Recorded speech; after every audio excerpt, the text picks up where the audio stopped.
Hola, hola, hola, hola, queridos estudiantes, bienvenidos a esta nueva clase de matemáticas. Hoy vamos a ver un tema muy importante que son las funciones. Muy bien, muchos hemos escuchado por ahí de funciones, que esto funciona, que esto no funciona. En la vida real, bueno, en matemáticas las funciones también se refieren siempre, cuando algo funciona, a una relación entre dos cosas para que funcione. Nosotros cuando tenemos una relación de esposo-esposa, dice, esta relación funciona muy bien. Entonces, si la relación funciona, entonces quiere decir que es una función muy interesante, porque es una relación que existe. Entonces, puede funcionar o no puede funcionar. Muy bien, el concepto básico de función. Una función matemática es una relación que se establece entre dos conjuntos. Importantísimo esto. Es una relación entre dos conjuntos establecida, a través de la cual cada elemento del primer conjunto se le asigna un único elemento del segundo conjunto, o ninguno. Muy bien, aquí es algo muy importante. Cada elemento del primer conjunto se le asigna un único elemento en el segundo conjunto para que sea función. Esa parte es muy importante que la entiendan.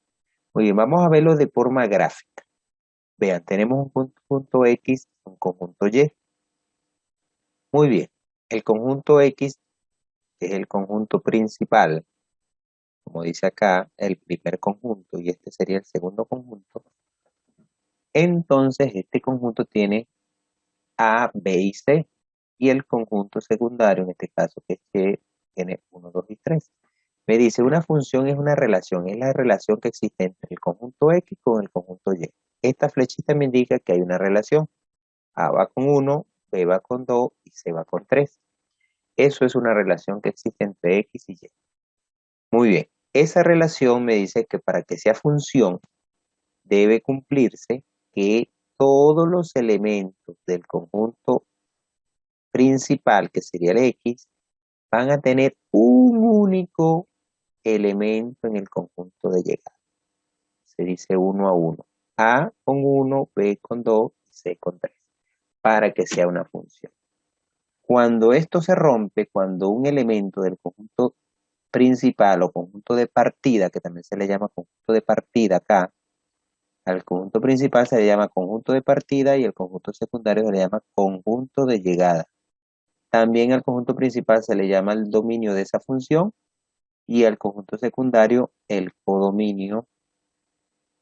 El conjunto principal siempre va a obtener la variable independiente y el conjunto secundario, en este caso que es Y, va a tener la variable dependiente. O sea, que los valores de Y van a depender de los valores de X. Importantísimo esa parte. Muy bien, entonces, tienen que tener uno solo en el conjunto de llegada. Vean, esto me indica que esta relación que está acá entre X y Y es una función. Miremos el gráfico de abajo. Vemos que A se relaciona con 2, B con 1 y la misma B con 3. Vea lo que me dice acá. A través de la cual cada elemento del primer conjunto, o sea, de X, A y B son esos elementos, se le asigna un único elemento del segundo conjunto. Vea que a B se le están asignando dos valores, el 1 y el 3. ¿Qué pasa cuando esta relación entre X y Y no cumple con un único elemento que tiene que estar relacionado al conjunto de partida? Muy bien, deja de ser función. Entonces, esto automáticamente no es función. ¿Por qué no es función? Ya lo vimos, ¿verdad que sí? Porque el conjunto B tiene una relación con dos elementos en el conjunto, en este caso el conjunto de llegada que se le llama, o preimagen, o imagen, perdón. Entonces, aquí está incumpliendo con esta parte que dice un único elemento en el segundo conjunto, o sea, en el conjunto de llegada. Aquí está teniendo este elemento dos, vean, dos, ¿qué? dos elementos en el conjunto de llegada. Uno de acá va a tener dos en el de llegada. Automáticamente deja de ser función. Porque los de acá deben de tener uno solo en el conjunto de llegada. Muy bien. Las funciones se clasifican en función inyectiva, función sobreyectiva y función biyectiva. Muy bien, cuando una función es inyectiva, me dice que es cuando una relación entre X y Y es una relación 1 a 1. O sea, que para cada valor de este le corresponde un solo valor acá, para que sea función, ¿verdad que sí? Pero va a ser 1 a 1. No puede haber que este, por ejemplo, a este 1 le estén llegando dos valores, sino siempre va a ser una relación de 1 a 1. Para cada elemento del conjunto de partida va a ser uno solo en el conjunto de llegada. En ese caso va a ser una función inyectiva. Veamos la parte de abajo, esta gráfica. ¿Por qué este no es función inyectiva? Vean, me dice que tiene que ser 1 a 1. Y aquí veo, vean, presten atención, que A va 1 y B también va 1. Entonces no es 1 a 1. ¿Por qué? Porque este va al mismo elemento que va este. Entonces en ese caso deja de ser inyectiva. ¿Estamos claros en esa parte? Tiene que ser una relación 1 a 1. No debe ser de esta forma, que a un mismo elemento le lleguen dos del conjunto de partida. No, no puede ser. Función sobreyectiva. Para que sea sobreyectiva, debe de cumplirse que acá en el conjunto de llegada, presten atención, en el conjunto de llegada, no deben de sobrar elementos. O sea, que esta relación, todos los elementos del conjunto de llegada deben estar relacionados con algún elemento del conjunto de partida. Vean acá, el A va con el 1, B va con el 1 y el C va con el 2. O sea, todos los elementos están relacionados al menos con uno del conjunto de partida. Si nos damos cuenta, esta función no es inyectiva, pero sí es sobreyectiva, porque no sobra nada aquí en el conjunto de llegada.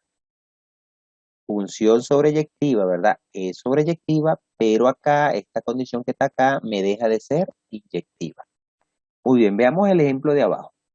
A va con 1, B va con 2 y vemos que sobra un elemento en el conjunto de llegada. ¿Qué pasa cuando sobra un elemento del conjunto de llegada? O sea, no todos los elementos del conjunto de llegada están relacionados. Eso quiere decir que ahí deja de ser sobreyectiva. Entonces acá pierde la sobreyectividad, porque si sobra un elemento en el conjunto de llegada, ya pierde la sobreyectividad, porque es claro cuando dice que todos los elementos del conjunto de llegada deben de estar relacionados con el conjunto, con algún elemento del conjunto de partida. Muy bien, ¿y cuando una función es biyectiva? Muy bien, una función es biyectiva cuando se cumple que es inyectiva y cuando se cumple que es sobreyectiva. De estos cuatro que están acá, vamos a verificar cuál de ellas cumple con esa función. Cuál cumple que sea inyectiva y cuál cumple que sea sobreyectiva.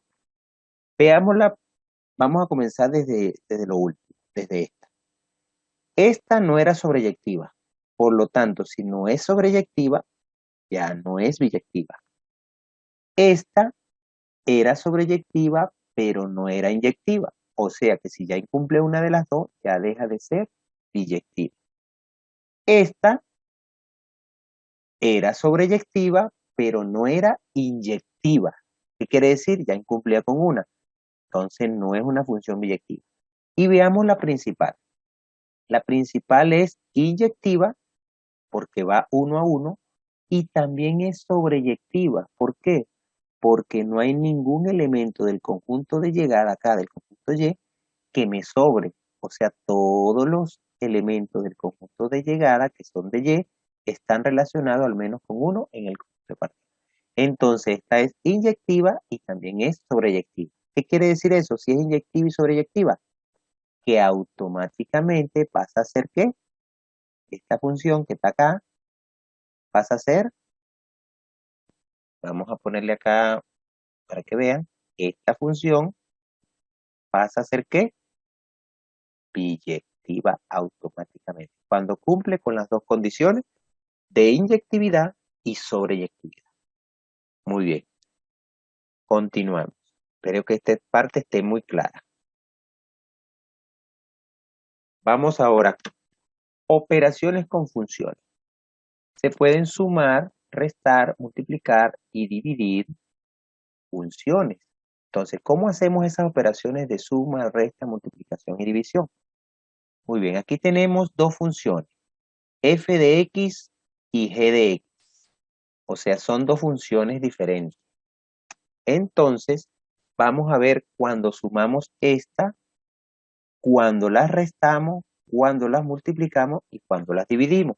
Vamos a ver cómo es el proceso de estas operaciones con funciones. Muy fácil.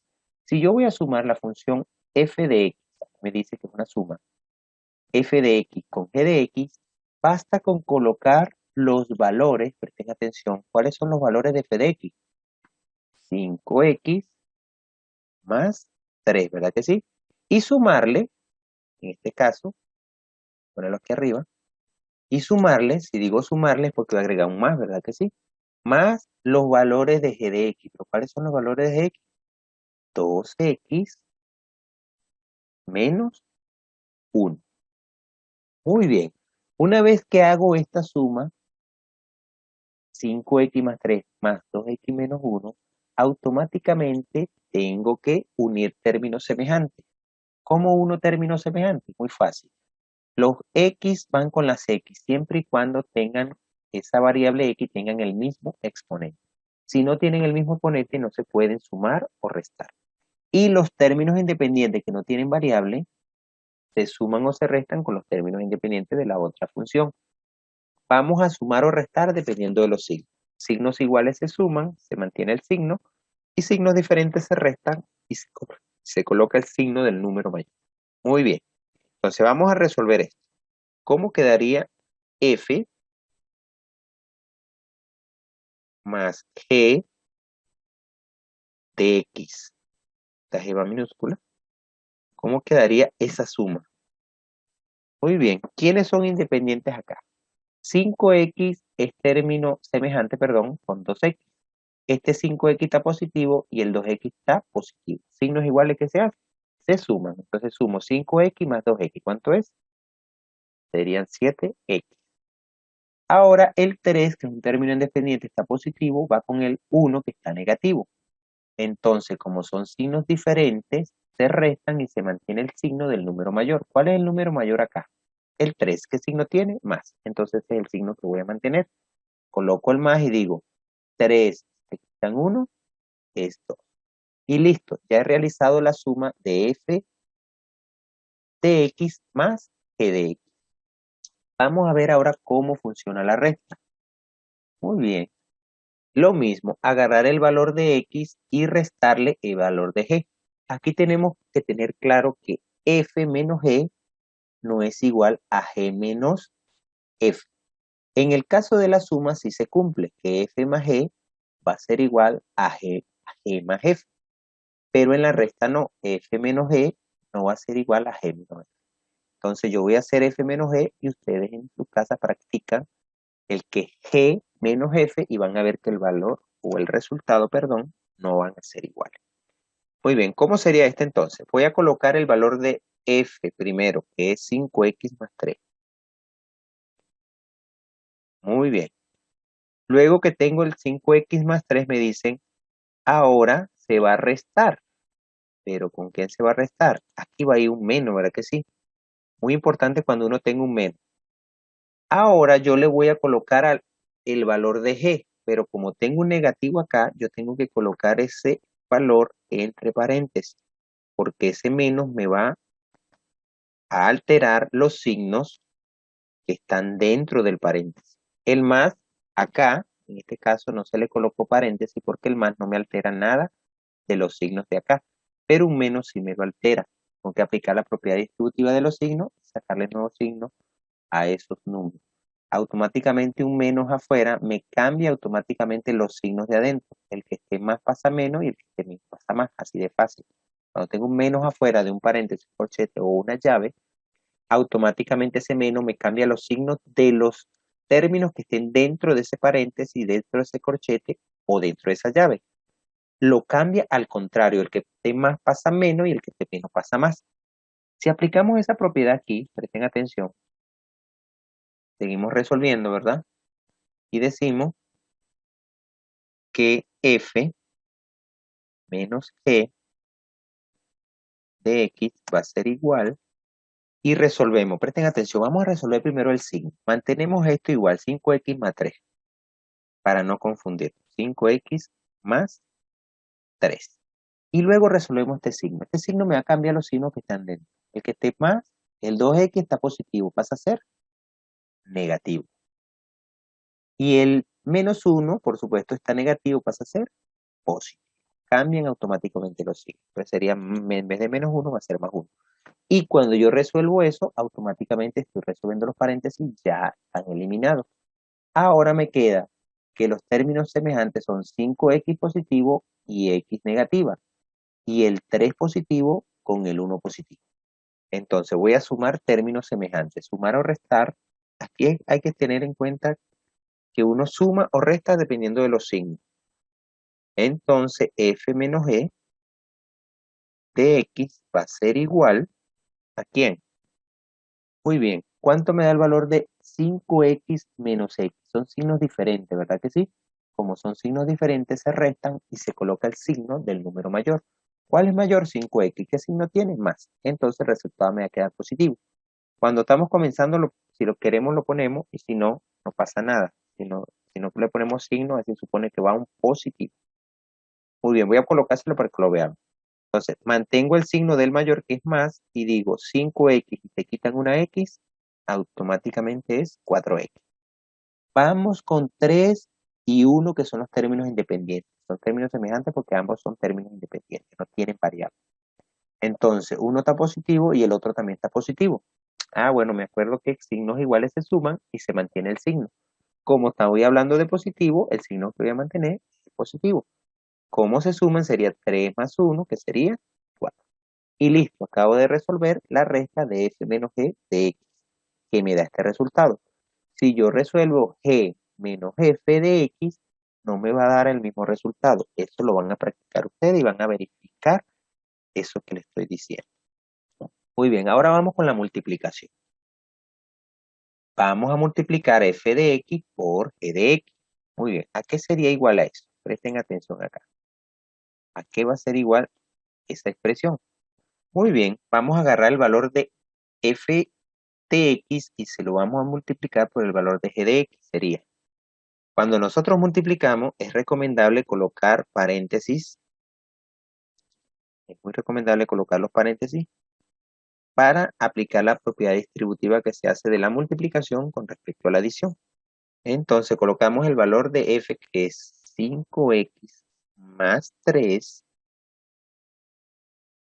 entre paréntesis, ya se me había olvidado, no se les puede olvidar a ustedes, y lo multiplicamos.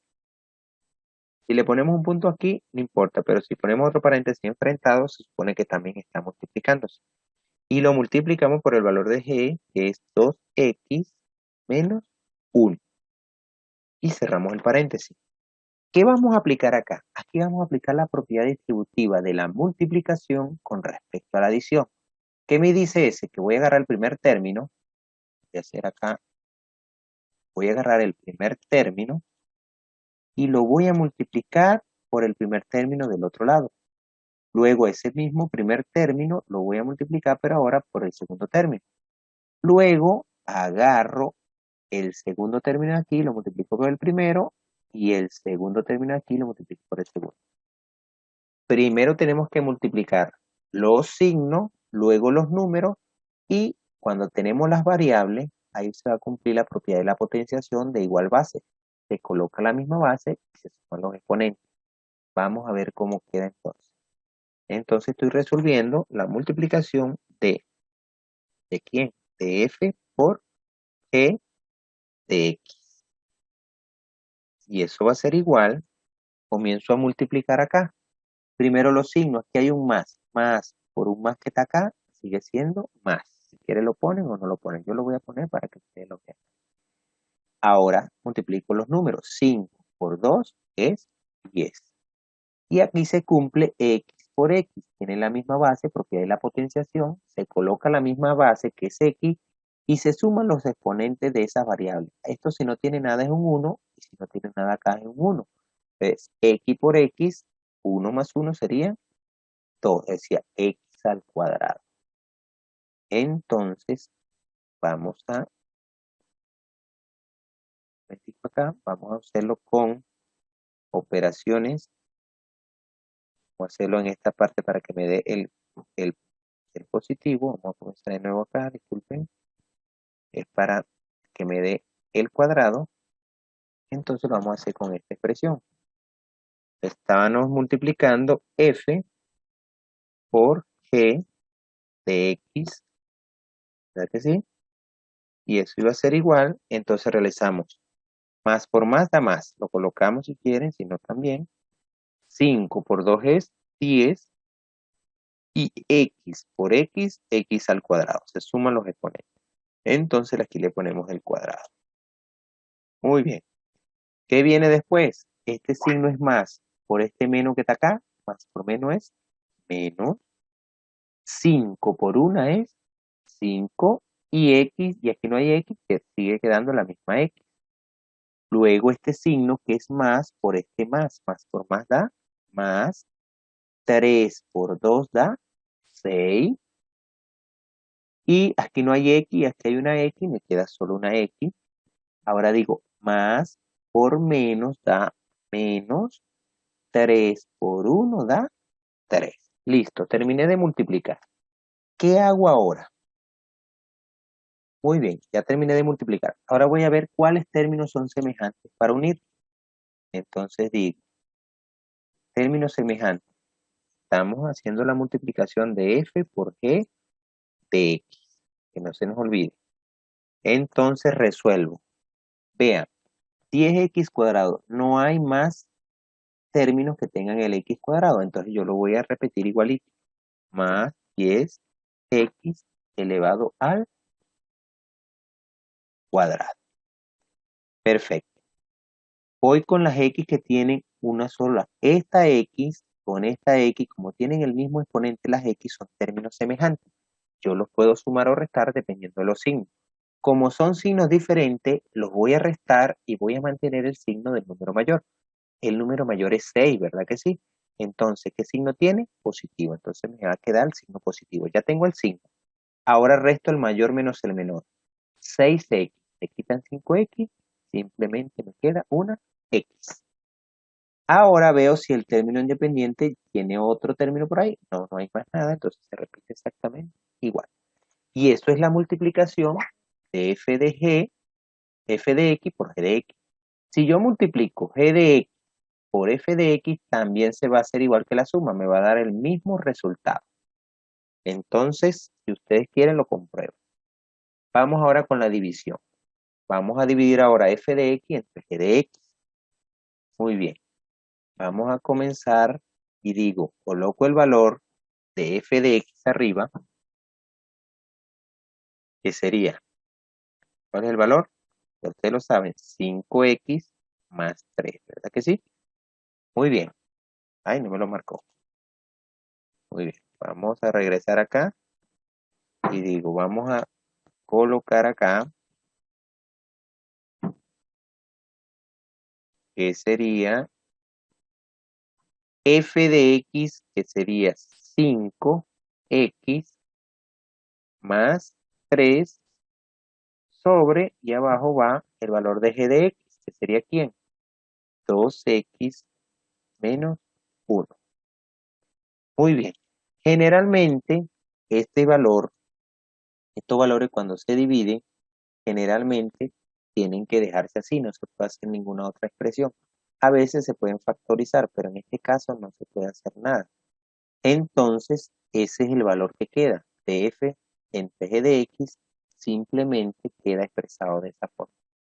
Ahora bien, la división de f entre g de x no es igual a g entre f de x. Ustedes también lo van a comprobar y lo van a practicar. Muy bien, esto fue todo por el día de hoy.